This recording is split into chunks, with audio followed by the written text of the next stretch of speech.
Hello बच्चा party. तो कैसे हैं आप सब? आशा करते हैं आप सब अच्छे होंगे। तो आज हम देखेंगे बच्चा क्लास 11 से समुच्चय, और इसका जो आज हम देखेंगे एक्सरसाइज 1.2 देखेंगे। इससे पहले हम लोगों ने 1.1 कंप्लीट करवाया हुआ था। अगर आपने नहीं देखा है तो जाइए वहां से 1.1 कंप्लीट कीजिए और फिर आइए 1.2 पे। तो चलिए चलते हैं 1.2 पे। ठीक है, सबसे पहले पिछले क्लास की बात कर लिया जाए तो सबसे पहले पिछले क्लास में हम लोगों ने पढ़ा था कि समुच्चय किसे कहते हैं।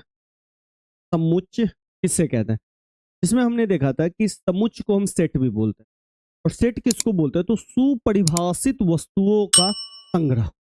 सुपरिभाषित वस्तुओं के संग्रह को हम सेट बोलते हैं, यानी कि जिस चीज पे सभी कोई की राय जो है एक होती है उसी को हम सेट बोलते हैं। ठीक है, जैसे मैं बोलूं कि अंग्रेजी वर्णमाला का स्वर या अंग्रेजी वर्णमाला का अल्फाबेट का जो है वोवेल, तो अल्फाबेट का जो वोवेल है वो होता है ए, ई, आई, ओ, यू। अंग्रेजी वर्णमाला का जो स्वर है या अल्फाबेट का जो वोवेल है ये 5 है, ए, ई, आई, ओ, यू। और इस पे सभी सहमत है, मैं भी, आप भी, सभी कोई सहमत है।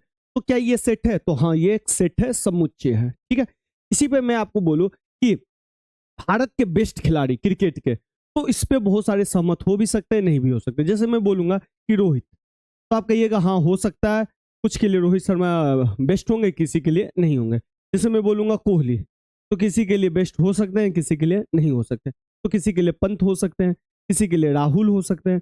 तो ये जो क्राइटेरिया जब बदलता है तो इस वाले को हम सेट नहीं कहेंगे। तो इसका सिंपल है समुच्चय, सेट, सुपरिभाषित वस्तुओं का संग्रह। ठीक है, फिर हमने देखा था कि सेट को हमेशा हम कैपिटल अक्षर से डिनोट करते हैं, जैसे ए, बी, सी, कुछ इस तरीके से। ठीक है, सेट को हमेशा हम इस तरह के ब्रैकेट के अंतर्गत रखते हैं और इसमें हम लिखते हैं सेट को।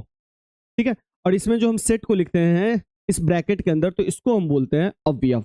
या तो अवयव बोल देते हैं, या हम एलिमेंट बोल देते हैं, या हम बच्चा सदस्य बोल देते हैं। ये सब हमने पढ़ा हुआ था। ठीक है, अब आइए यहां से आगे चलते हैं। रिक्त समुच्चय किसे कहते हैं? जिसको एम्प्टी और नल सेट भी कहते हैं। ठीक है, जिस सेट में कोई भी संख्या न हो, कुछ भी हो ही नहीं, उसी को हम क्या बोलते हैं? Null set. यानी कि मैं ए सेट ले रहा हूं और इसमें कोई भी कुछ ले ही नहीं रहा हूं, कोई भी एलिमेंट ले ही नहीं रहा हूं। अगर मैं जीरो ले लिया एलिमेंट तो ये जीरो एक एलिमेंट हो गया, लेकिन मैं कोई एलिमेंट ही नहीं ले रहा हूं। तो जिस सेट में कोई भी एलिमेंट ना हो उसको हम नल सेट या रिक्त समुच्चय कहते हैं। और इसको ऐसे भी आप लिख सकते हैं, या आप इसको ऐसे भी लिख सकते हैं, ऐसे ऐसे। इसको हम फाइव भी बोलते हैं। ठीक है, तो इस तरीके से हम लिख सकते हैं। तो इसको हम नल सेट भी कहते हैं। जिस समुच्चय में एक भी अवयव ना हो, एक भी एलिमेंट नहीं होगा, उसे हम रिक्त समुच्चय कहते हैं। जैसे एक दो से विभाज्य एक विषम संख्या है, तो दो से विभाज्य कोई विषम संख्या है ही नहीं, क्योंकि विषम संख्या जो होती है 1, 3, 5, 7, 9 इस तरह से आगे जाएगी। अब इसमें से कोई भी जो है दो से विभाजित होगी, तो आप जानते हैं विषम संख्या जो है दो से विभाजित नहीं होती है, तो इस वाले सेट में कोई भी नहीं हो। तो इसी को हम बोलेंगे, या तो ये बोल देंगे या फाइव बोल देंगे। तो इसी को हम बोलेंगे रिक्त समुच्चय या नल सेट। अब आते हैं इसमें थोड़ा क्वेश्चन कर लेते हैं। अब जैसे देखिए क्वेश्चन प्रश्नावली 1.2 का है, निम्नलिखित में से कौन से रिक्त समुच्चय हैं? आपसे पूछ रहा है कि रिक्त समुच्चय कौन कौन से हैं।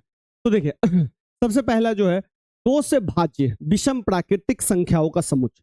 तो ये तो एग्जाम्पल अभी हमने देख लिया कि भाई दो से भाज्य विषम प्राकृतिक संख्या। तो सबसे पहले बात, विषम प्राकृतिक संख्या जो है 1, 3, 5, 7, 9। ठीक है, और इसमें से कोई भी दो से भाज्य नहीं है, तो ये जो है रिक्त समुच्चय है, तो ये बोलेंगे रिक्त समुच्चय। ठीक है, दूसरा है सम अभाज्य संख्याओं का समुच्चय। तो सम अभाज्य संख्या, तो सबसे पहले अभाज्य संख्या समझिए। अभाज्य संख्या वो संख्या होती है जो खुद के टेबल में आती हो या एक के टेबल में आती हो। पिछले क्लास में मैंने आपको बताया था। तो जो अभाज्य संख्या होती है वो होती है 2, 3, 5, 7, 9, 11, 13। 9 नहीं है इसमें, 7 के बाद 11 है, 13 है, इसके बाद 17 है। कुछ इस तरह से अभाज्य संख्या होती है।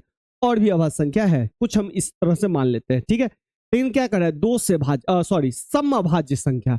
तो ध्यान से देखिए, ये सभी जो अभाज्य संख्या है ये विषम है, आगे भी आपको विषम मिलेगी। सिर्फ एक ही अभाज्य संख्या है जो सम है। तो ये दो सम अभाज्य संख्या है। तो इस वाले सेट में एक एलिमेंट है, तो एक एलिमेंट है, तो ये नल सेट या रिक्त समुच्चय नहीं होगा। तो ये जो है रिक्त समुच्चय नहीं है, तो रिक्त समुच्चय नहीं है। क्यों नहीं है रिक्त समुच्चय? क्योंकि इसमें 2 आ रहा है। ठीक है, अब आइए एक्स सच दैट एक्स, इस वाले साइन को हम सच दैट बोलते हैं, या इस वाले साइन को। ठीक है, तो एक्स सच दैट एक्स एक प्राकृत संख्या। तो भैया सबसे पहले बताइए प्राकृत संख्या कहां से होती है? 1 2 3 4 5 लेते चले जाइए। नेचुरल नंबर गिनती की संख्या को हम प्राकृत संख्या कहते हैं। ठीक है, अब देखिए लेकिन कह रहा है एक्स एक प्राकृत संख्या, ये हो गया प्राकृत संख्या, लेकिन इसमें एक कंडीशन दिया हुआ है, एक्स जो है लेस देन 5 है और एक्स जो है ग्रेटर देन 7 है। अब देखिए एक्स को 5 से नीचे भी लेना है और 7 से ऊपर भी लेना है। तो अब एक बात बताइए, इस तरह के क्वेश्चन को ना नंबर लाइन पे करेंगे। लीजिए अब देखिए यहाँ पे 5 होगा और इधर 7 होगा, लेस देन 5 इधर आएगा, ठीक है, और ग्रेटर देन 7 इधर आएगा। अब इन दोनों में देखिए तो कुछ भी मिल रहा है तो कुछ भी नहीं मिला, इधर कुछ भी नहीं मिला है, तो कुछ भी नहीं मिला तो कोई भी एलिमेंट नहीं मिला, तो कोई भी एलिमेंट नहीं मिला तो इसको बोलेंगे नल सेट यानी कि वाइड सेट या रिक्त समुच्चय। अगर इसमें कुछ इस तरीके से हो जाता, ये भी इधर जाता और ये इधर जाता, तो ये यहां से यहां तक के पॉइंट को हम ले लेते। ठीक है, अच्छा ये कैसे होता है वो मैं आपको बताऊंगा जब मैं आपको एक टॉपिक करवाऊंगा, उस टॉपिक में मैं आपको ये करवाऊंगा कि ग्राफ कैसे करते हैं, इन इक्वालिटीज को हम कैसे सॉल्व करते हैं। ठीक है बच्चा, अब चलते हैं। किन्हीं भी 2 समांतर रेखाओं का उभयनिष्ठ बिंदु, भाई देखिए अगर मैं एक समांतर लाइन ऐसे ले रहा हूं, इसका कोई भी कटिंग पॉइंट है, तो 2 समांतर रेखा में कोई भी कटिंग पॉइंट नहीं है, लेकिन अगर प्रतिच्छेदी रेखा की बात करें तो यहाँ पे कटिंग पॉइंट है। तो 2 समांतर रेखाओं में कोई भी कटिंग पॉइंट या उभयनिष्ठ बिंदु नहीं होगा, तो जब पॉइंट ही नहीं होगा, कुछ भी नहीं होगा, तो ये भी नल सेट। ठीक है बच्चा, अब आइए अब नेक्स्ट कॉन्सेप्ट चलते हैं, परिमित और अपरिमित। परिमित को हम बोलेंगे फाइनाइट और अपरिमित को बोलेंगे इनफाइनाइट। ठीक है, अब आइए, ठीक है परिमित समुच्चय क्या है? जैसे मैंने कोई समुच्चय लिखा है ए में कुछ मैंने डाल दिया ए बी सी डी, ठीक है, क्या मैंने ए में डाल दिया 1 2 3 4 5 रोक दिया, तो देखिए यहां पे मैंने 4 लेटर डाले और ये 4 लेटर के बाद खत्म। यहाँ पे मैंने 5 डाले, 5 एलिमेंट डाले, 1 2 3 4 5, तो जो सेट जो है वो फिक्स होगा, उसमें नंबर फिक्स होंगे 1 2 3 4, इसमें 4 नंबर है, इसमें 1 2 3 4 5, इसमें 5 नंबर, तो जिसमें नंबर फिक्स होगा उसको हम बोलेंगे परिमित सेट फाइनाइट, और जिसमें नंबर फिक्स ही नहीं होगा, कुछ भी हो सकता है, तो उसको हम बोलेंगे अपरिमित सेट इनफिनाइट सेट। ठीक है बच्चा, इस चीज को आप ध्यान रखिएगा। ठीक है, परिमित समुच्चय का जो है हम कार्डिनल नंबर लिख सकते हैं। कार्डिनल नंबर जो होता है कुछ नहीं होता है, जैसे मान लीजिए मैं बी बराबर लिख रहा हूँ वोवेल्स लिख रहा हूं, अल्फाबेट के वोवेल A-E-I-O-U या अंग्रेजी वर्णमाला का स्वर, यही है। तो इसमें कितने 1 2 3 4 5, तो n नंबर ऑफ ये बी सेट में जो एलिमेंट है उसी को हम बोलेंगे ये हो गया 5। ठीक है, इसमें कितने एलिमेंट है तो यहाँ पे बोलेंगे नंबर ऑफ ए की बात कर रहे हैं, ए बराबर हो गया आपका 5, ये 5 नहीं गिन के 1 2 3 4 5, अगर 6 होता तो 6। ठीक है, लेकिन इसमें अपरिमित में देखिए 1 2 3 4 5 6 7 कहां तक जा रहा है पता ही नहीं, नंबर इनफिनाइट है, कहां रुकेगा कोई नहीं जानता है, तो जब रुकना संभव नहीं है तो इसको हम बोलेंगे इनफिनाइट समुच्चय या अपरिमित समुच्चय। ठीक है, इसको ध्यान रखिए, इसमें कार्डिनल नंबर नहीं होता है क्योंकि हमको पता ही नहीं है ना कितने नंबर ये आएगा। ठीक है, अब चलते हैं क्वेश्चन क्या कह रहा है, निम्नलिखित समुच्चयों में से प्रत्येक कौन परिमित है और कौन अपरिमित है, यानी कि परिमित को बोलेंगे फाइनाइट और अपरिमित को इनफाइनाइट। ठीक है, वर्ष के महीनों का समुच्चय, भाई वर्ष में कितने महीने होते हैं तो आप कहेंगे 12 महीने होते हैं। 12 महीने कौन कौन से होते हैं? जनवरी, फरवरी, और कहां तक जाता है? दिसंबर तक, ये 12 महीने। 12 महीने खत्म, 12 महीने के बाद नहीं, तो ये हो गया आपका परिमित। ठीक है, और इसमें अगर नंबर ऑफ, अगर मैं इस सेट का नाम ए डाल दूं तो नंबर ऑफ ए सेट जो हो गया वो 12 हो गया, क्योंकि इसमें 12 एलिमेंट्स आएंगे जनवरी से लेके दिसंबर तक। इसी तरह आइए यहाँ पे देखिए, इस सेट का नाम मैं डाल देता हूँ बी फिलहाल के लिए, और इसको डालता हूँ 1 2 3, ठीक है, डॉट डॉट डॉट। अब देखिए 1 2 3 गिनती की संख्या है और ये कहाँ तक खत्म होगी वो नहीं दिया है, तो ये हो गया आपका अपरिमित या इनफिनाइट सेट, ठीक है, इनफाइनाइट सेट, ठीक है। चलिए अब ये देखिए यहां भी दिया हुआ है, टी मान लेते हैं इसको, 1 2 3 डैश 99 100। अब देखिए ये फिक्स है, बीच में डॉट डॉट आ गया लेकिन ये 100 पे खत्म है, यानी कि एक फिक्स नंबर है जहां पे वो खत्म है, तो ये इसको हम बोल देंगे परिमित, फाइनाइट। जहां पे खत्म हो जाएगा वो फाइनाइट हो जाएगा, जहां खत्म नहीं होगा पता ही नहीं चलेगा वो इनफाइनाइट होगा। अच्छा इसमें नंबर ऑफ सी सेट में जो एलिमेंट है वो 100 पे खत्म है और 1 से स्टार्ट है, यानी कि 100 होंगे, ठीक है। अब आइए 100 से बड़े धन पूर्णांकों का समुच्चय। भाई 100 से बड़े धन पूर्णांक, पूर्णांक को कल मैंने 1.1 में बताया था कि पूर्णांक होता है, लेकिन ये पूछ रहा है धन पूर्णांक। धन पूर्णांक का मतलब जो पॉजिटिव है, तो पॉजिटिव पूर्णांक जो होता है 1 2 3 से स्टार्ट होता है, ठीक है। लेकिन ये कर रहा है 100 से बड़ा, 100 से बड़ा, तो 100 से बड़ा इधर से स्टार्ट होगा, 100 101 102, कहाँ तक खत्म कर रहा है, कहीं नहीं भाई, चलते चलेगा। तो जब चलते चलेगा तो ये हो जाएगा आपका अपरिमित, खत्म ही नहीं होगा। 99 से छोटे अभाज्य पूर्णांक, भाई 99 से छोटे, यानी कि कह रहा है 99 से छोटा ही लेना है, अभाज्य लेना है। तो 99 से छोटा जो अभाज्य संख्या स्टार्ट ही होता है 2 से 3 से 5 से 7 से 11 से, लेकिन ये कहाँ से कहाँ तक लेना है, 99 से छोटा, यानी कि 99 से छोटा फिक्स है, यहाँ इसके नीचे ही लेना है और इसके ऊपर ही लेना है, यानी कि फिक्स नंबर है। तो फिक्स नंबर है तो ये हो जाएगा परिमित, ठीक है बच्चा। कमेंट में बताते चलिएगा, अगर जहां भी दिक्कत होगा हमसे पूछ लीजिएगा, नेक्स्ट लेक्चर में मैं आपकी क्वेरी को सॉल्व कर दूंगा, ठीक है। चलिए अब क्वेश्चन है, निम्नलिखित समुच्चयों में से प्रत्येक के लिए बताइए कि कौन परिमित है, फाइनाइट है और कौन इनफाइनाइट है। एक्स अक्ष के समांतर रेखाओं का समुच्चय। अब देखिए हम इस तरह से, ये वाई एक्सिस होता है, ये एक्स एक्सिस होता है, ठीक है। ये आपने 10th क्लास में पढ़ा होगा, नहीं पढ़े कोई बात नहीं, 11th में भी आप पढ़िएगा, ठीक है। अब इसके समांतर रेखा खींचते चलिए, यहाँ खींचेंगे, यहाँ खींचेंगे, यहाँ खींचेंगे, यहाँ खींचेंगे, यहाँ खींचेंगे, इधर भी खींचते चलेंगे, इधर भी खींचते चलेंगे। क्या ये रेखा जो है एक्स के समांतर, इसका कोई गिनती का अंत होगा? तो आप कहिएगा अंत नहीं होगा, कितना भी रेखा खींच सकते हैं। जब कितना भी रेखा खींच सकते हैं तो ये हो गया आपका अपरिमित, अपरिमित यानी कि इनफाइनाइट हो गया, ठीक है। अंग्रेजी वर्णमाला के अक्षरों का समुच्चय। अंग्रेजी वर्णमाला में कितने अंग्रेजी वर्णमाला में कितने स्वर होते हैं, स्वर कह रहा हूं, अंग्रेजी वर्णमाला में कितने शब्द होते हैं? तो आप कहिएगा ए से जेड तक होता है, यानी कि टोटल जो होता है ये 26 होता है। तो ये फिक्स नंबर है, इससे ऊपर नहीं होगा। तो ये हो गया आपका परिमित, ठीक है, ये हो गया परिमित। उन संख्याओं का समूह जो 5 के गुणज है, 5 के मल्टीपल, 5 का मल्टीपल कौन है, 5 है, 10 है, तो 5 से गुना हो जाएगा, 15 भी, 5 से तिया 20 भी, फिर 25, फिर 30, फिर आगे अब कहिएगा बहुत सारा है भैया, कहीं भी फिक्स नहीं है, इन्फिनाइट तक जाएगा, तो इन्फिनाइट तक जाएगा, नंबर फिक्स नहीं है, तो ये हो गया अपरिमित, ठीक है।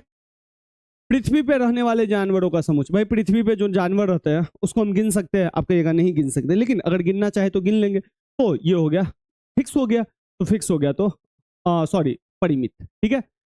मूल बिंदु 0 0 से होकर जाने वाले वृत्तों का समुच्चय। मूल बिंदु किसको कहते हैं? तो जहां पे एक्स और वाई कटता है इसी को बोलते हैं हम 0 0, मूल बिंदु ओरिजिन। यहां से हम ऐसा वृत्त ले सकते हैं, ऐसा वृत्त ले सकते हैं, फिर हम ऐसा वृत्त ले सकते हैं, फिर ऐसा वृत्त ले सकते हैं, फिर छोटा ले सकते हैं, फिर इससे बड़ा ले सकते हैं, फिर इधर भी ले सकते हैं। तो इस तरह से हम बहुत सारा वृत्त को खींच सकते हैं। तो इस तरह से हम बहुत सारे वृत्त को खींच सकते हैं। इसका कोई फिक्स नंबर है? तो आप कहिएगा बिल्कुल फिक्स नंबर नहीं है। जो फिक्स नंबर नहीं है ये हो गया अपरिमित, ठीक है बच्चा। परिमित में फिक्स नंबर होगा, फिक्स नंबर ऑफ एलिमेंट होंगे, यानी कि एलिमेंट जो होगा फिक्स होगा। अपरिमित में एलिमेंट फिक्स नहीं होगा। इसमें हम नंबर ऑफ कार्डिनल नंबर निकाल सकते हैं। एन सेट का नाम दे दीजिए, सेट का जो नाम है उसको डाल दीजिए और एलिमेंट कितना है उसको लिख दीजिए, ठीक है बच्चा। अब आइए, अब है समतुल्य समुच्चय, इक्विवेलेंट सेट्स और एक बराबर समुच्चय। दोनों में अंतर देखिए, समझिए। देखिए दो सेट, जैसे एक सेट में ले रहा हूं ए बराबर 1 2 3 4, ठीक है, और एक सेट में ले रहा हूं बी बराबर ए बी सी डी। तो देखिए नंबर ऑफ एलिमेंट इसमें कितने हैं? 4 है, कार्डिनल नंबर। इसका भी नंबर ऑफ कार्डिनल नंबर या नंबर ऑफ एलिमेंट कितने? 4 है।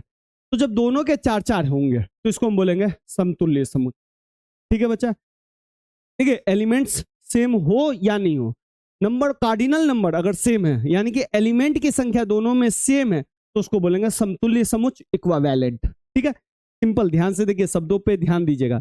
एलिमेंट की संख्या जो है इक्वल हो, उधर 10 हो उधर भी 10 हो, समतुल्य, उधर 5 हो इधर भी 5 हो, संख्या सिर्फ मैं कह रहा हूं, तो इक्वल हो गया। ठीक है, बराबर समुच्च, इक्वल सेट किसको कहते हैं? तो इक्वल सेट में जो एलिमेंट है वो ए में जो एलिमेंट होगा वो बी में भी होना चाहिए, यानी कि इसमें 1 2 3 4 हो तो इसमें भी 4 2 3 1 सेम हो। ठीक है, एक यहाँ भी है, 4 यहाँ है, 3 यहाँ है, 2 यहाँ है, तो ये ए बराबर बी होगा जब ए का एलिमेंट बी का एलिमेंट एकदम मिल जाए। ठीक है बच्चा, क्या मैंने बोला? जब ए का एलिमेंट और बी का एलिमेंट जब एकदम मिल जाए, इक्वल हो जाए, जो एलिमेंट इसमें है वही एलिमेंट उसमें भी है, तो उसी को हम बोलेंगे बराबर समुच्च।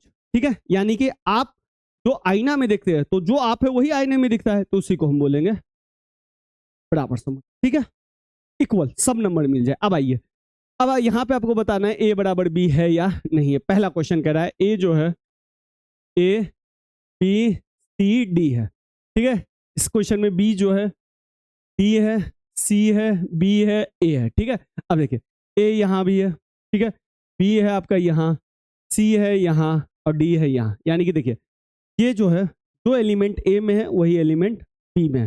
तो जब ए एलिमेंट का सारा सदस्य बी एलिमेंट में हो, बी घर में भी हो, तो उसको हम बोलेंगे ए इक्वल टू बी, यानी कि ए जो है बी के बराबर है। अच्छा, ये समतुल्य है तो इसमें 4 है इसमें भी 4 है, हाँ है, यानी कि इसका मतलब ये हुआ है जब ए बराबर बी होगा तो वो समतुल्य भी होगा।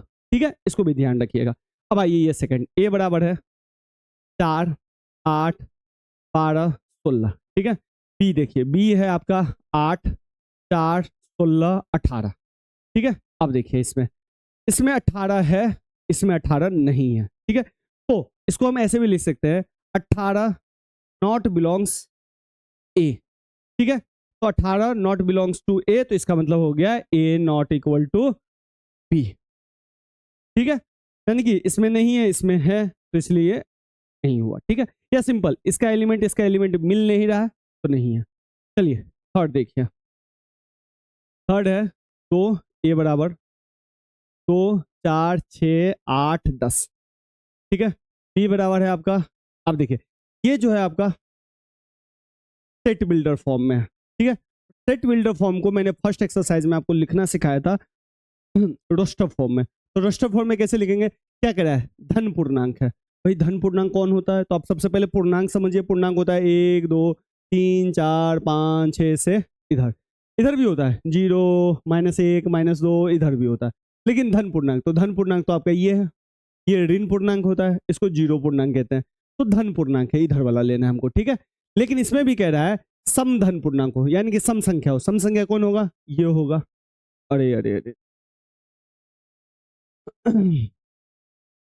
कौन होगा? सबसे पहले 2 होगा, 4 होगा, आगे 6 होगा, आगे 8 होगा, आगे 10 होगा। ठीक है, ये नंबर होगा। लेकिन ध्यान से देखिए, x जो है 10 से कम ही होना चाहिए, यानी कि 10 भी होना चाहिए। अगर x 10 रहता तो हम 8 तक पे रुक जाते, लेकिन यहाँ पे इक्वल लगा दिया है तो 10 भी होगा, 10 से नीचे होगा, यानी कि ये सब होगा 2 4 6 8 10।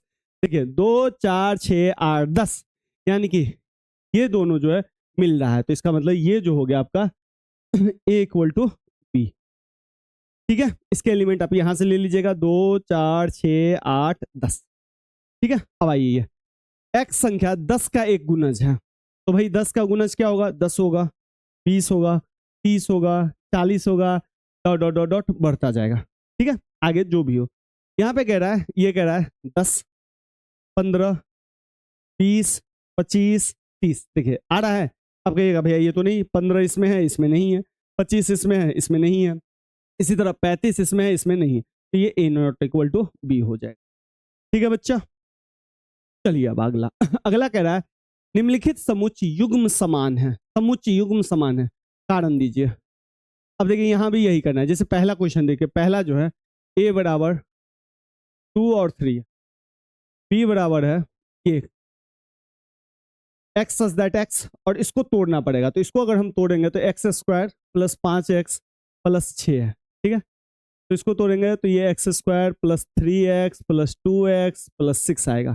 ठीक है, कॉमन लेंगे तो x + 3 होगा और +2x + 3 होगा। ठीक है, तो x+3 जो सेम है उसको ले लेंगे, x+3 हो जाएगा और इधर हो जाएगा x+ इक्वल टू है 0, x+3 इक्वल टू 0 हो जाएगा और x+2 इक्वल टू भी क्या हो जाएगा 0 हो जाएगा।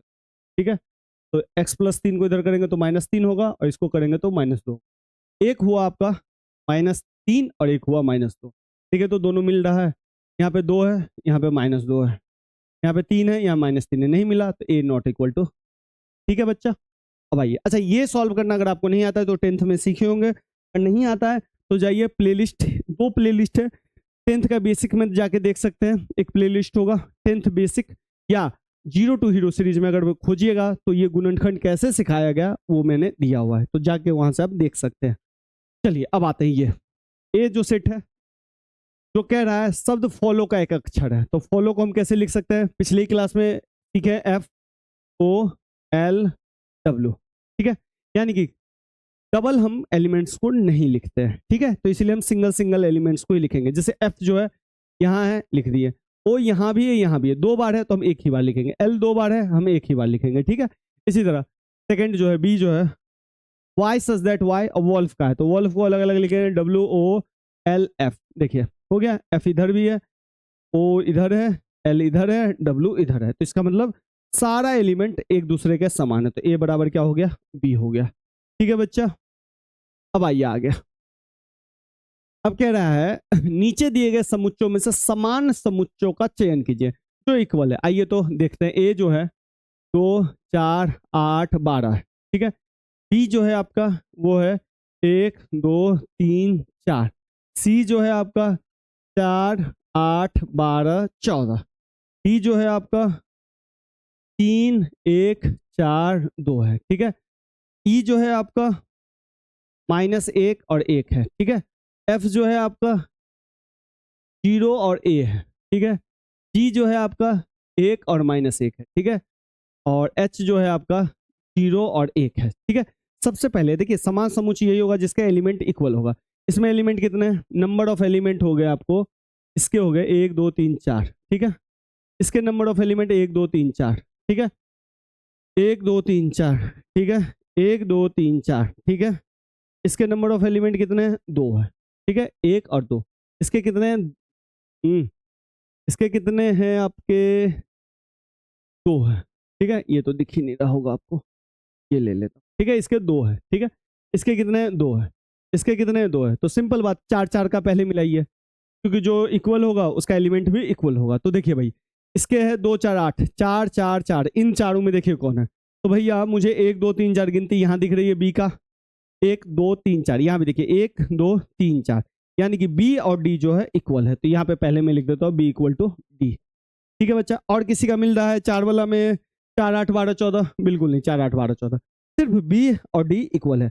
2 वाला देखिए, एक ये है, ये है, एक ये है, एक ये है, एक देखिए E जो है 1 और -1 है, और G में भी 1 और -1 है, तो E जो सेट है वो G के बराबर है। E सेट जो है किसके बराबर है, G के बराबर, ये भी 2 ये भी 2, बाद बाकी ये A है, ध्यान रखिएगा, बस हो गया, 2 ही सेट इक्वल है।